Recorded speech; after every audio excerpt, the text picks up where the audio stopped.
The end of Thanksgiving is meant to feel like a release. You've made it through the fake smiles, the dry turkey, and the political discussions disguised as casual talk. You are expected to pack your luggage and return home with a sense of tired accomplishment. Leaving my in-laws' luxurious Upper East Side apartment felt more like escaping a psychological jail, with my brother-in-law, Mark Vance, as the warden. My name is Ethan Miller. I am a high school history teacher from Pennsylvania. I'm a man who enjoys simple pleasures, a good book, a well-behaved classroom, and the quiet satisfaction of knowing I'm shaping young brains. Mark's continual smirk suggests that I'm a walking, talking charity case. My wife, Claire, is the joy of my life, but her family lives on another planet. A planet in which your financial worth reflects your personality and your job title represents your soul. On that planet, Mark is the king. This Thanksgiving had been a perfect example of his covert cruelty. It is never a blatant insult, and Claire can never decisively call him out on it.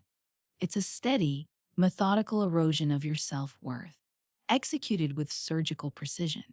It began the moment we came through the door of her parents' apartment, which was so pristine and white that it felt less like a home and more like a luxury asylum. Mark, who was already there, greeted Claire with a hug that lifted her off the ground, and I with a handshake that felt like I was holding a dead fish. "Ethan, my man," he'd exclaimed, his voice echoing through the marble foyer. He was wearing a cashmere sweater that was probably more expensive than my monthly mortgage payment. "Are you still influencing the minds of tomorrow's fast food employees?" He'd patted me on the shoulder, which was supposed to be nice, but felt more like he was looking for structural weaknesses. Claire gave him a look. "Be polite, Mark. Ethan enjoys his job." "Oh, I get it. It's a noble endeavor." "Truly," he remarked, turning to pour himself a glass of wine that was older than the majority of my kids. "Someone has to do it. God knows it doesn't pay the bills, but what about passion?" And thus it continued for 4 days. At the dinner table, when I reached for the gravy, he'd tell us about his latest 7-figure deal. "It was a bloodbath, honestly," he'd remark, swirling his drink. "Had to squash a few smaller enterprises to close it, but that's the game." Then he looked directly at me. "It's like a more expensive version of grading on a curve, I suppose. Not everybody can get an A." He'd discuss his new Tesla, his forthcoming ski vacation to Aspen, and the insanely costly watch on his wrist, which he'd casually check every 5 minutes. Each statement was a well-placed dagger intended to remind me of my position in the family hierarchy at the bottom. I am not a materialistic guy. I drive a reliable 10-year-old Honda. My suits come from Men's Warehouse, not Armani. I find fulfillment in my work, in seeing a student's eyes light up when they finally understand the complexities of the Peloponnesian War. Mark's condescending attitude made my wonderful existence feel insignificant, pathetic. I'd withdraw into myself, becoming a silent, slightly overweight shadow in the corner of their opulent living space. I'd try to engage my father-in-law in conversation, but his gaze would always go over my shoulder to Mark, the son who had attained the kind of financial success they could brag about at the country club. My mother-in-law was no better, tending to Mark's every need while treating me with a courteous indifference that was even more offensive than outright animosity. Claire did her best, holding my hand under the table and steering the talk to safer areas. However, it was like attempting to redirect a cyclone with a paper fan. Mark was a force of nature, a vortex of arrogance that drew all of the air out of the room. My only comfort amid this process was a brief, digital confirmation email on my phone. Flight A2041 connects JK to LX, seat 23F, the window seat. I had scheduled it weeks in advance. It was my light at the end of the tunnel. A red-eye trip, 5 hours in which I could push my head against the cool plastic of the window, cocoon myself in my noise-canceling headphones, and simply sleep. I wouldn't have to speak, smile, or listen to Mark's voice. In my opinion, seat 2030F was more than just a seat, it was a refuge. It was my retreat. It symbolized the only thing I had control over during a weekend in which I felt absolutely powerless, my own small, personal comfort. After 4 days of being pounded down, all I cared about was a basic respect for my personal space and the freedom to exist without being evaluated. That seat was a physical representation of it. The cab ride to JFK was tense and quiet. Claire knew I was nearing my breaking point. Mark, of course, seemed unconcerned, tapping away on his phone, possibly negotiating another game-changing deal or texting his equally annoying friends. The airport was a frantic maze of holidaymakers, a writhing sea of humans. But I focused solely on Gate 34 as I navigated it, Seat 23F. We passed through security, and Mark made a show of rushing through the TSA pre-check line as Claire and I waited in the standard line. "You guys should really get this," he replied, holding out his boarding pass like a trophy. "Saves a lot of time. It's only about $80. Or, it's free with the platinum card." Another small dig. You cannot even afford basic travel amenities. When we eventually arrived at the gate, the boarding process had already began. "Well, I'm in Group 1, Mark said, showing his first-class ticket. "I guess I'll see you guys on the plane. Try not to get stuck in the middle seat." He smiled and disappeared down the jet bridge. "Just a few more hours," Claire said quietly, squeezing my arm. "Then we're home." "I'm so sorry for him." "It's not your fault," I whispered, though a part of me wished she'd finally unleash her hot rage and tell her brother what a pretentious ass he was. However, she was a mediator who worked tirelessly to keep the family together. Finally, our boarding group was notified. My heart lifted. It was nearly over. I walked down the narrow jet bridge, almost euphoric with expectation of sleep. I made my way down the aisle, past the smug looks in first class, and through the curtain to the main cabin. I found it in aisles 2021 and 22. Aisle 23. Mark was sitting in my seat, 23F. He had already nestled in, his insanely expensive Bose headphones fastened over his ears. His MacBook was open on the tray table, its screen displaying a complex-looking spreadsheet. His Armani jacket was nicely folded in the empty middle seat. He was inside my sanctuary. He had invaded the one area where I was meant to be protected. For a time, I just stood there, my carry-on bag banging into the passenger in the aisle. I assumed it had to be an error. Maybe I read my boarding pass incorrectly. I retrieved it from my pocket. 23F. As clear as day. I checked the seat number above his head. 23F. He had first-class tickets. He was not even supposed to be in this cabin. He must have changed it, sweet-talked a gate agent, only to get closer to us and extend his reign of terror for another 5 hours. But why am I in this seat? There were additional window seats. Then I knew. It was not a mistake. It was a message. A power play. "Without saying anything," Mark said, "your plans, your comfort, your sliver of peace, they matter nothing. I can take whatever I want, anytime I want, and you have no control over it." My blood ran cold and then heated. The tiredness and frustration of the previous 4 days had combined into a single, white-hot point of wrath in my chest. It wasn't about the seat anymore.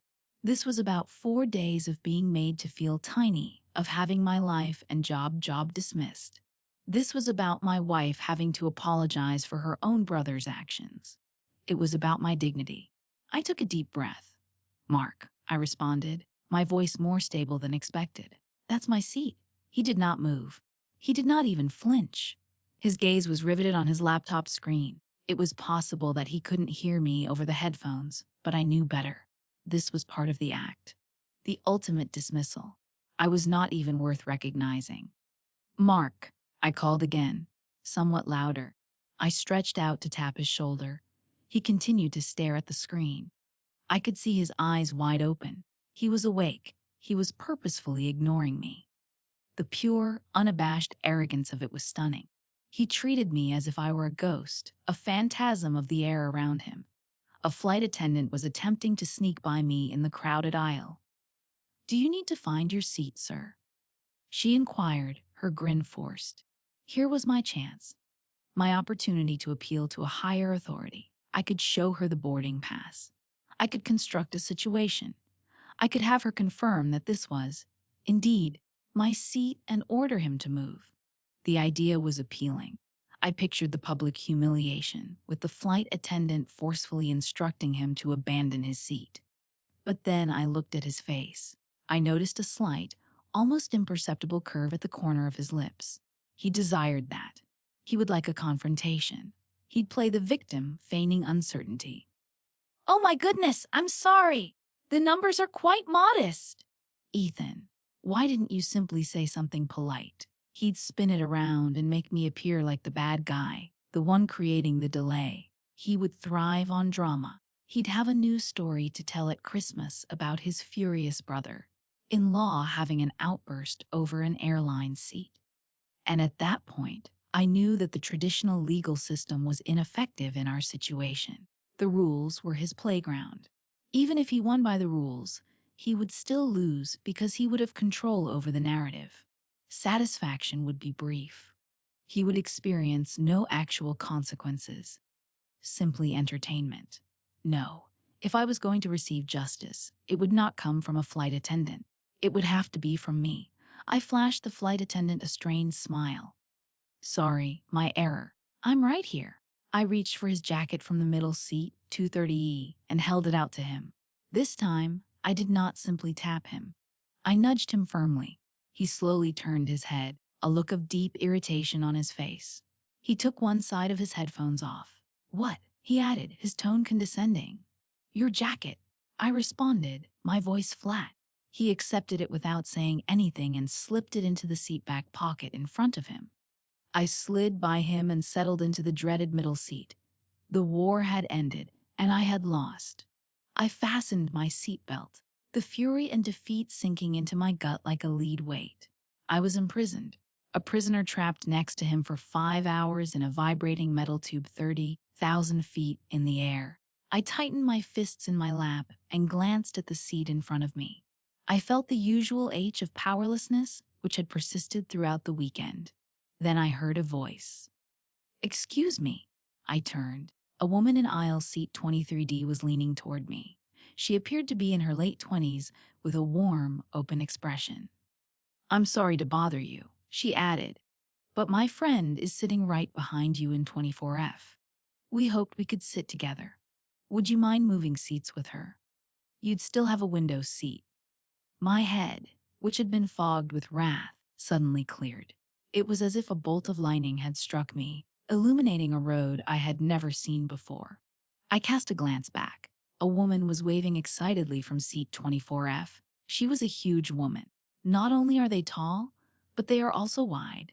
She exuded a happy, powerful presence that seemed to occupy her entire seat and then some. She was designed for comfort, not the cramped limits of economy class. A lovely, selfish, and perfectly perfect scheme blossomed, fully formed in my thoughts. It was a masterful example of karmic vengeance. It was lovely. It was simple. It only required me to be a good guy. This was my point of no return. I could say no.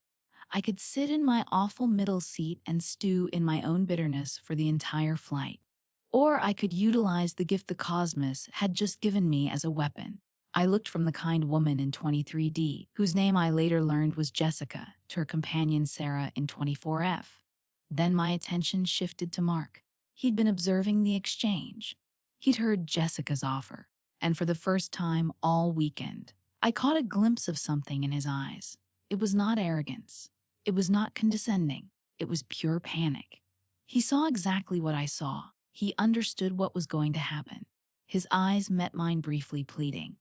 They were screaming, "Don't you dare. Do not do this to me." That single, momentary instant of his desperation was more fulfilling than all the debates I could have won. It was the moment the predator realized he had been caught. It was the moment I regained my power. I returned to Jessica and offered her my most real, loving grin of the trip. "Of course," I replied, my voice silky as silk. "I'd be delighted to. No problem at all." I unbuckled my seatbelt and got up. As I went down the aisle, I made a point of not looking at Mark again. I did not need to. I could feel his anguish emanating from him like flames. I was no longer Ethan Miller. the depressed history teacher. I was a quiet of anger and a builder of discomfort. I'd abandoned the character of the victim and become the hunter. Sarah, the woman from 24F, brushed past me with a thankful smile. "Oh, thank you so much. You are a lifesaver." I imagined we'd be yelling back and forth throughout the flight. "It's my pleasure," I said, and I really meant it. She sat in the middle seat, 230E. It was, as I expected, a tight fit. Sarah was a lady who lived unapologetically, and her physical presence contributed to that. As she became more comfortable, she naturally expanded to fit the available space. Her shoulders were big, and her arms were solid. She was like a natural force, gentle but immovable. And the place she was expanding into was, of course, Mark's. From the relative safety of the aisle, I watched the beautiful, karmic physics of the event play out. Sarah shoved her left side hard against the armrest, then over it. She wasn't being nasty or belligerent, she was just being. However, her existence was now a direct and significant inconvenience to my brother-in-law.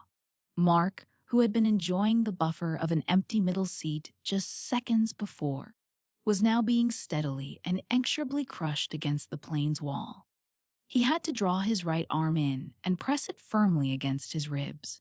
His nicely tailored suit jacket was bunching up on his shoulder. He attempted to shift and lean away, but there was nowhere to go. The uncompromising fuselage was on one side, while Sarah was happy and expansive on the other. His MacBook, which had previously served as his throne's console, was now impossible to access.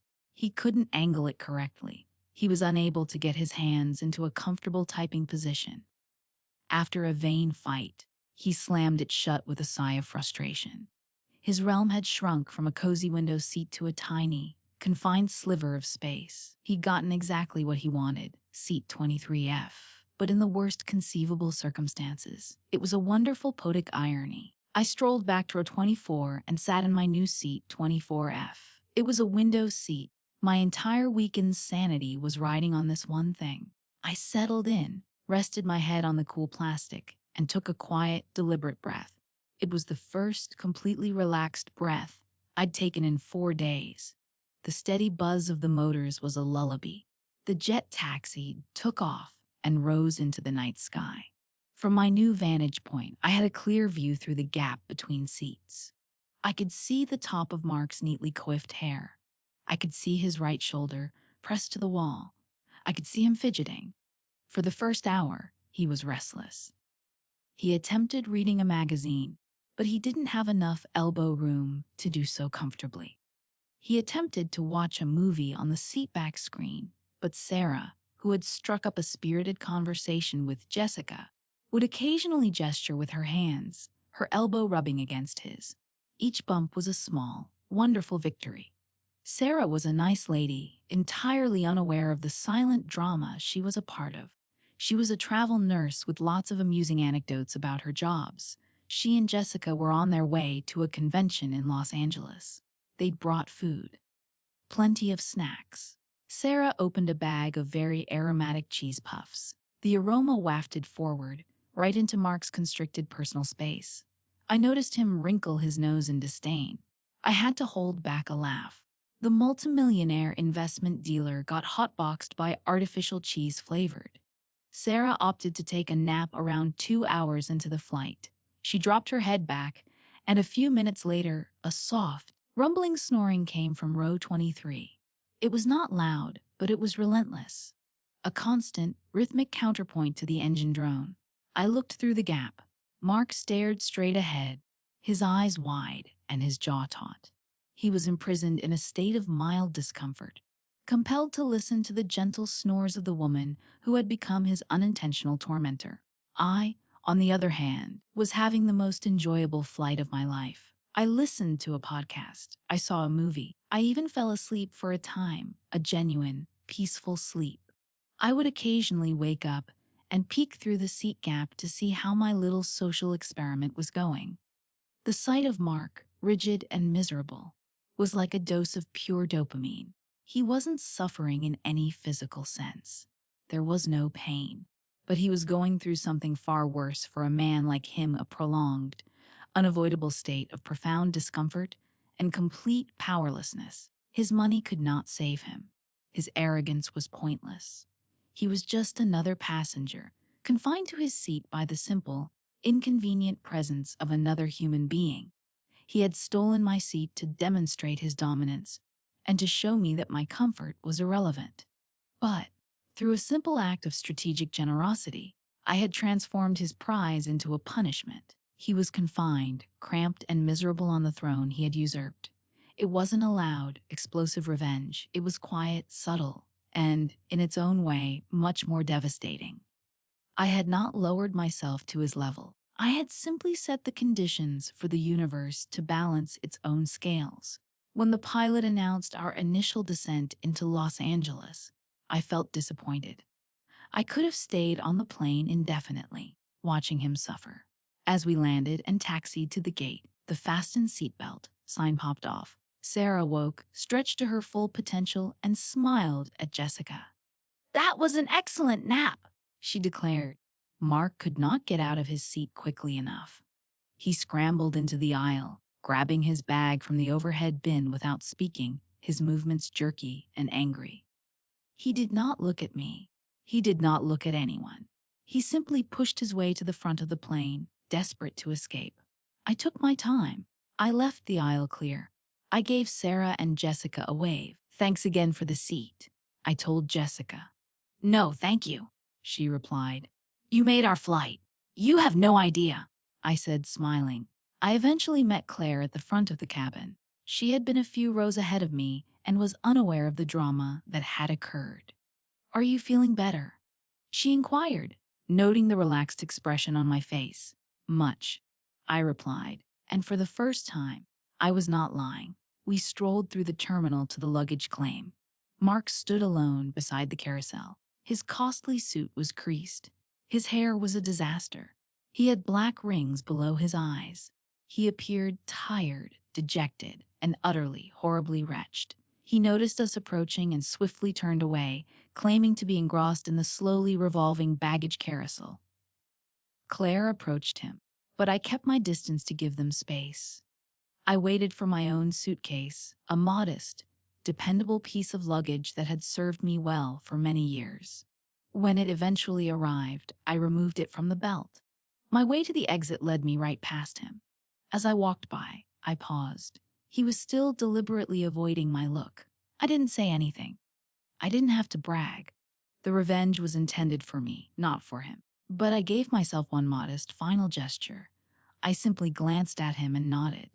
A little nod conveyed all. It read, "I know you stole my seat. I understand you struggled for 5 hours, and I am sure you are aware that I was the one responsible." It read, "Don't mess with me again." He flinched, his gaze eventually shifting to mine for a split second.